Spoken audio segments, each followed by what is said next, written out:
오늘 우리들에게 주시는 하나님의 말씀은 마태복음 5장 1절부터 10절까지의 말씀 계속해서 살펴보도록 하겠습니다. 마태복음 5장 1절부터 10절까지의 말씀 신약 성경 6페이지에 있습니다. 우리 이 말씀을 제가 한 절, 여러분들이 한 절 읽고 그리고 마지막 10절은 함께 봉독하도록 하겠습니다. 예수께서 무리를 보시고 산에 올라가 앉으시니 제자들이 나아온지라 심령이 가난한 자는 복이 있나니 천국이 그들의 것이미요 애통하는 자는 복이 있나니 그들이 위로를 받을 것이미요 온유한 자는 복이 있나니 그들이 땅을 기업으로 받을 것이미요 의에 줄이고 목마른 자는 복이 있나니 그들이 배부를 것이미요 긍휼히 여기는 자는 복이 있나니 그들이 긍휼히 여김을 받을 것이미요 마음이 청결한 자는 복이 있나니 그들이 하나님을 볼 것이미요 화평하게 하는 자는 복이 있나니 그들이 하나님의 아들이라 일컬음을 받을 것이미요 의를 위하여 박해를 받은 자는 복이 있나니 천국이 그들의 것임이라. 아멘. 우리 말씀 앞에서 우리의 고백을 주님께 올려드리도록 합시다. 이 성경은 하나님의 말씀입니다. 이 성경이 말하는 내가 나 자신입니다. 성경이 가졌다 하면 가진 것입니다. 성경이 할 수 있다면 하는 것입니다. 지금 하나님의 말씀을 들으려고 합니다. 아주 진실하게 고백합니다. 나의 가슴이 활짝 열렸습니다. 저에게 말씀하여 주십시오. 아멘. 굉장히 오랜만에 저희들이 이 자리에서 만나죠. 네, 우리 앞뒤 좌우로 한번 이렇게 인사했으면 좋겠어요. 그간 평안하셨습니까? 예, 대답해 주셔야죠. 네, 그래요. 네, 지금까지 누려오셨던 주님의 평안이 앞으로도 여러분들의 삶을 주관하시고 다스려 주시기를 소원합니다. 오늘은 우리들이 이 마태복음 5장의 말씀을 다시 한 번 더 보면서 하나님의 은혜를 또한 우리가 살아내야 할 삶을 좀 생각해보고 다시금 새겨보는 시간을 갖도록 하겠습니다. 여러분, 우리가 복이 왜 필요할까요? 이 자리에 앉아 계신 분들 중에서 복을 싫어하는 분들은 아무도 없을 것이에요. 그렇죠? 그러면 그 복이 무엇이길래 우리들은 원하고 필요로 하는 것일까? 예, 왜 대답들을 안 하세요? 복이 뭐예요? 예, 좋은 거. 네. 우리가 계속해서 읽고 있는 이 마태복음 5장 1절에서 10절까지는 복이 나옵니다. 그렇죠? 이 복이 8번 반복이 돼요. 그래서 이 말씀을 우리들이 산상수훈 중에 팔복이라고 부릅니다. 팔복이 기록되어 있는 말씀이죠. 특별히 오늘 본문에서 나오는 이 복을 헬라어로 보게 되면 어떻게 기록하고 있냐면 마카리오스라고 돼 있어요. 마카리오스. 이 마카리오스를 고대 고전 이 헬라어 문학에서는 어떤 방식으로 사용이 됐냐? 일상적인 염려와 걱정들로부터 자유한 상태. 이것을 마카리오스라는 말로 사용했다고 합니다. 뭐라고요? 일상적인 염려와 걱정들로부터 자유한 상태. 이게 마카리오스래요. 이게 우리들이 보고 있는 복이라는 것이죠. 이것을 보았을 때 우리가 복이 필요한 이유는 우리가 일상적으로 겪는 염려와 걱정들에서부터 자유하고 싶은 욕구, 자유하고 싶은 그 간절함이 우리들에게 있기 때문이 아닌가 생각을 해보게 됩니다. 그런 의미에서 사람이 돈을 왜 복이라고 말하는가? 그렇죠? 돈 많으면 복이라고 하잖아요. 이게 왜 복일까? 우리의 일상 속에서 돈이 들어갈 곳이 너무나도 많다. 그렇죠? 빚도 많고 쓸 곳도 많고 이렇게 돈이 부어져야 할 곳이 너무나도 많아서 돈이 있을 때 그것을 복이라고 말한다. 그렇죠? 건강을 복이라고 하는 이유는 무엇일까요? 우리가 이 일상을 살면서 아플 일도 많고 그리고 상처 입을 일도 많고 그래서 이 복이라는 것을 건강에도 사용하기도 하죠. 그렇기 때문에 이 복이라는 단어가 사람의 필요와 매우 밀접한 연관이 있다는 것을 우리들이 보게 됩니다. 이게 우리만 그런 게 아니라요. 이 마태복음 5장의 말씀을 직접적으로 듣는, 예수 그리스도의 말씀을 직접적으로 듣는 청중들도 그랬다는 거죠. 이 청중들이 누굽니까? 무리와 제자들에게도 이런 일상에 관해서 동일한 문제들이 있었다. 일상에서 자유롭고 싶은 이 염려와 걱정에서부터 자유롭고 싶기 위해서 주님 앞에 선 것이죠, 이들이. 그런데 이 무리와 제자들에게 있어서는 방법의 차이가 있었다. 어떤 차이가 있었을까요? 무리는 내가 한순간 주님께서 딱 한 번 내게 돈을 부어주시면, 건강을 부어주시면 나는 잘 살 수 있을 것이라는 생각을 갖고 있었고, 제자들은 그 어떤 것보다도 주님의 말씀이 필요하다는 그 깨달음을 갖고 주님 앞에 섰습니다. 뭐 어찌되었든지 이들이 어떠한 생각을 가지고 있었던지 간에 예수님은 이 모든 이들을 산으로 데려가셔요. 그래서 염려와 걱정들로부터 자유할 수 있도록 이 팔복의 말씀을 시작하신다는 겁니다. 그게 바로 우리가 보고 있는 이 팔복의 배경인 거죠. 그런데 주님이 말씀하신 것들, 주님이 말씀하신 이 8가지의 복이 사실 세상의 관점으로 볼 때는 굉장히 무가치하고 볼품없는 것이라고 생각이 됩니다.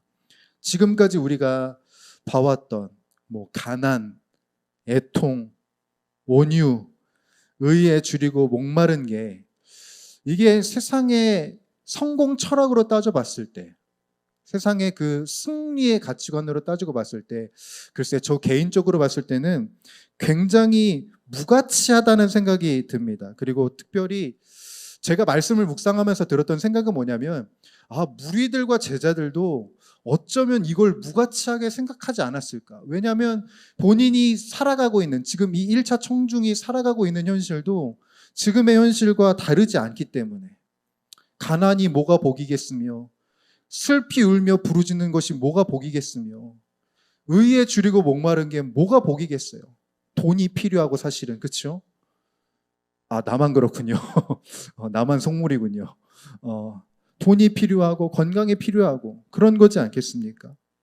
그런데 우리들이 분명히 기억해야 할 것은, 세상이 보았을 때, 그리고 심지어 내 기준으로 생각해 보았을 때 이 팔복이 무가치하고 무의미해 보여도 이것을 주신 분이 누구시냐는 것을 우리들은 기억을 해야 한다.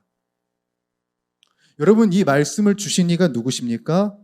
바로 주님이십니다. 주님이 이것을 복이라고 선언하셨고, 바로 이것을 취할 때 우리의 염려와 근심이 사라진다라고 말씀하셨습니다. 그렇다고 한다면 우리들은 이것을 무가치하다고만 볼 수가 없다. 이것을 반드시 우리들은 취해야 하고 소유해야 된다는 것을 기억해야 된다는 거죠. 사도 바울이 이런 이야기를 한 적이 있습니다. 어떤 얘기냐면, 십자가의 도가 멸망당하는 자들에게는 미련한 것이요, 구원을 받는 우리에게는 하나님의 능력이라고 이야기한 적이 있어요. 이 말씀을 오늘 본문에 우리들에게도 동일하게 적용할 수 있을 것이라는 생각이 듭니다. 세상에서 팔복이 무가치하다고 이야기해도 이 팔복은 구원을 받는 우리들에게 있어서 하나님의 능력이 된다. 그렇기에 사랑하는 우리 에바다 청년들, 이 8가지의 복을 소유하고 취할 수 있기를 간절히 소원합니다. 염려와 걱정 속에 노출되어 있는 여러분들의 삶을 이 복으로 말미암아 물리치고 무너뜨릴 수 있는 저와 여러분들이 되기를 바라요. 말씀을 준비하면서 보게 된 통계가 있는데요. 뭐냐면 최근 5년간 우울증과 불안 장애 진료 현황을 분석한 것입니다. 이 분석 자료는 건강보험 심사평가원에서 진행한 것이고요. 그리고 해당되는 일치는 2017년부터 2021년까지라고 되어 있습니다. 이 5년 사이에 우울증과 불안장애가 어떠한 향상을, 어떠한 통계를 내고 있는지를 보여준 건데, 이 통계에 의하면 우리나라 국민들 중 우울증을 앓고 있는 이들이 2017년 대비 2021년에 오니까 35%가 늘었대요. 그리고 불안장애는 5년 사이에 32.3%가 증가했다고 합니다. 근데 이 통계 중에서 주목해야 할 점이 있는데 뭐냐면 10대와 20대 대상군이었던 거예요. 10대와 20대만 따로 딱 살펴보니까 이 두 그룹의 불안장애 지수가 굉장히 큰 폭으로 상승을 했더라고요.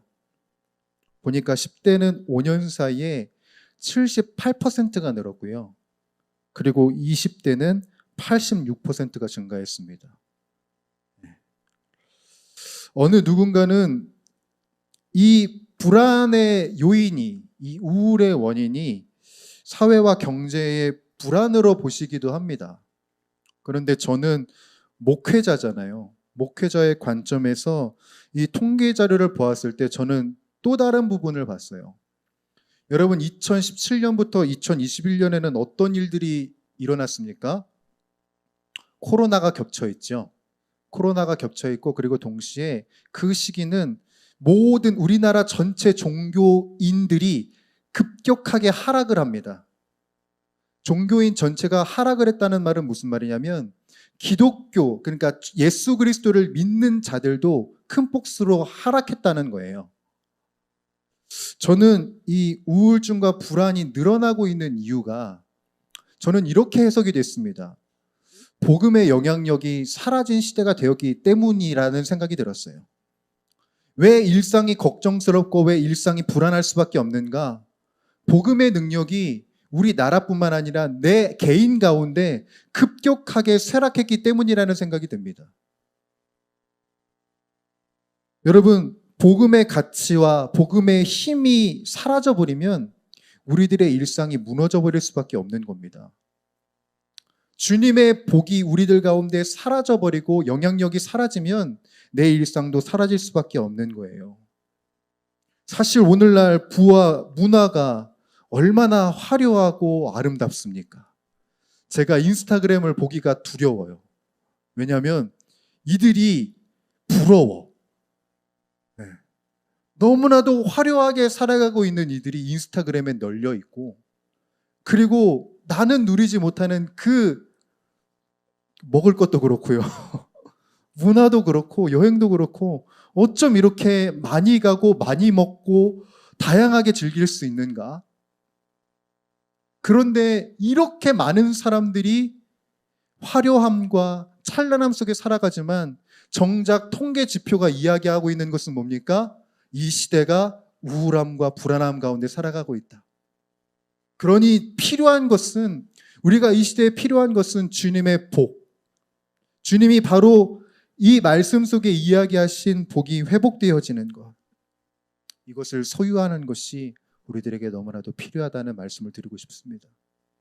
특별히 오늘은 딱 한 절, 계속해서 하나하나의 가치를 저희들이 계속해서 살펴봤는데 우리들이 집중하고자 하는 것은 7절입니다, 여러분. 우리 7절 한번 읽어볼까요? 시작. 긍휼히 여기는 자는 복이 있나니 그들이 긍휼히 여김을 받을 것임이요. 아멘. 예수님께서 무리와 제자들에게 또한 우리들에게 이야기하시는 바는 긍휼히 여기는 자는 일상적으로 겪는 걱정과 어려움에서 자유할 수 있을 것이라고 이야기하십니다. 이 7절에서 나와 있는 긍휼을 헬라어로 보게 되면 엘레에몬이라고 되어 있습니다. 이 엘레에몬은 두 가지 의미가 있는데 첫 번째는 뭐냐면 상대방의 처지를 깊이 이해하고 그들의 입장에서 슬픔을 느낀다는 의미를 갖고 있어요. 이거를 우리가 아주 간단한 단어로 표현하면 공감이라고 하죠. 그 상대방의 아픔과 슬픔을 깊이 이해하는 것. 그것이 엘레에몬의 첫 번째 의미고요. 그리고 또 하나가 있는데 뭐냐면 상대방의 그 처지와 슬픔을 공감하는 것으로 끝나지 않고 그 어려움을 타개하기 위해서 구체적인 도움을 주는 것을 오늘 본문 말씀의 긍휼, 또 다르게 표현하면 자비, 헬라어로 엘레몬이라고 말할 수 있습니다.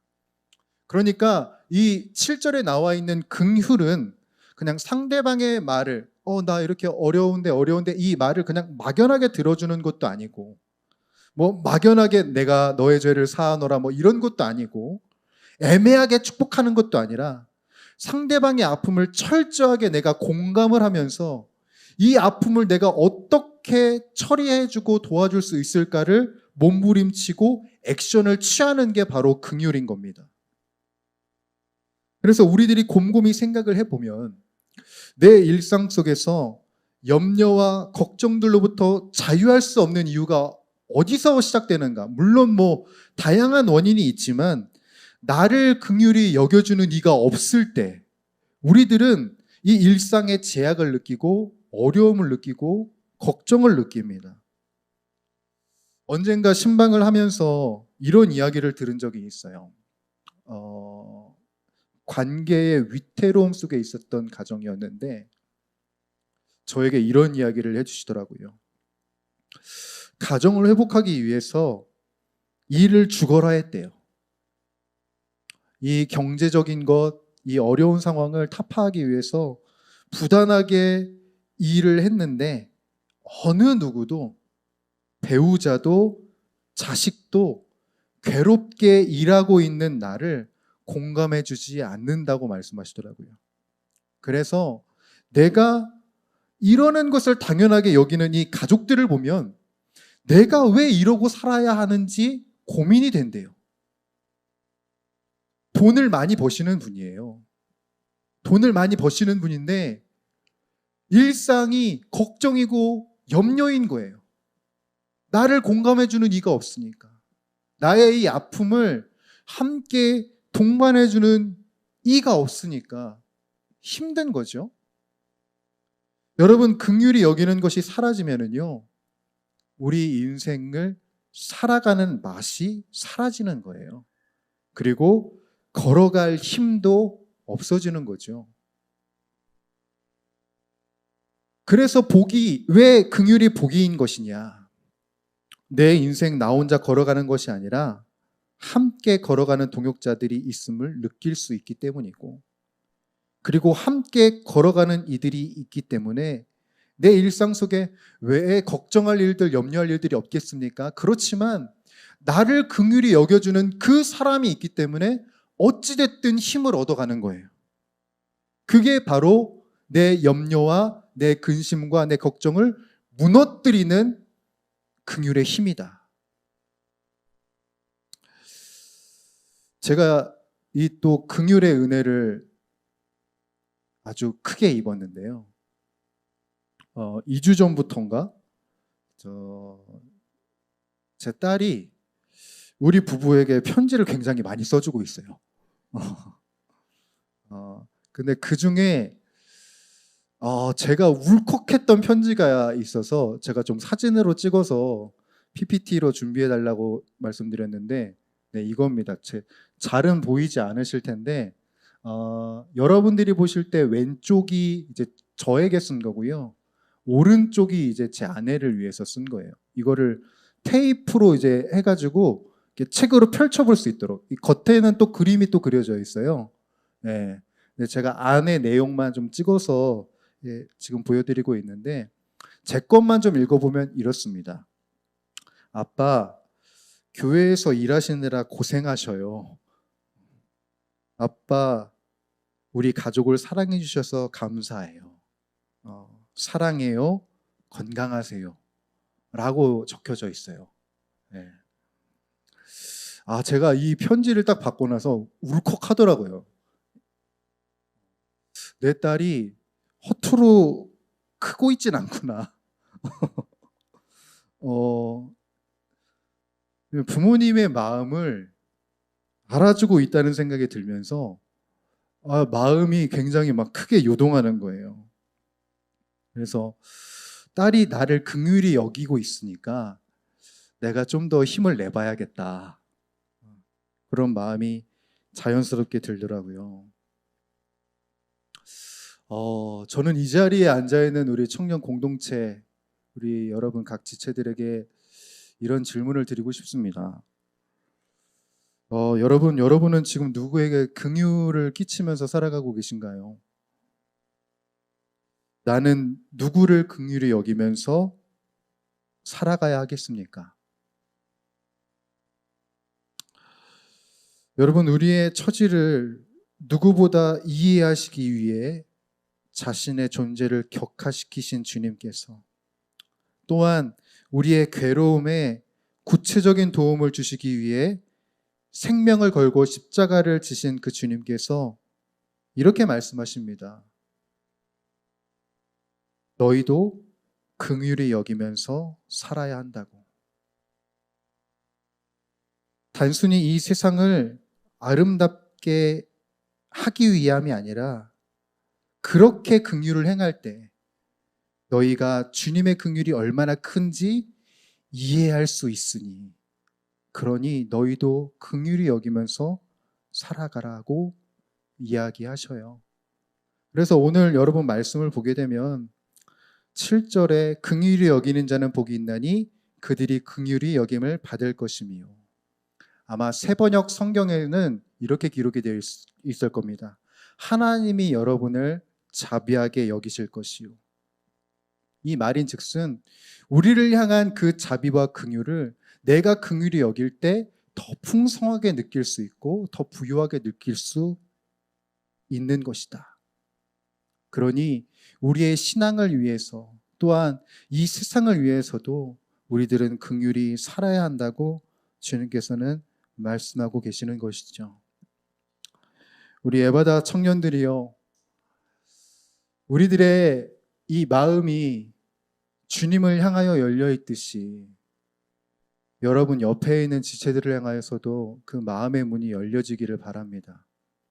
이 세상은 우리 혼자 살아가는 것이 아니니, 이 인생은 우리가 함께 걸어가는 것이니, 그 주님의 긍휼하심 속에 서로를 긍휼히 여기면서 새 힘을 얻으시기를 바라고요. 그리고 그 긍휼히 여김으로 인해서 여러분의 삶이, 또한 우리 공동체가 일상의 걱정과 염려가 무너지는 것을 맛볼 수 있기를 바랍니다. 주님의 연합엔 바로 이러한 힘이 있고 긍휼에는 바로 이러한 은혜가 있습니다. 그 은혜와 능력을 우리 모두가 만끽할 수 있기를 주님의 이름으로 간절히 축복합니다. 기도하겠습니다.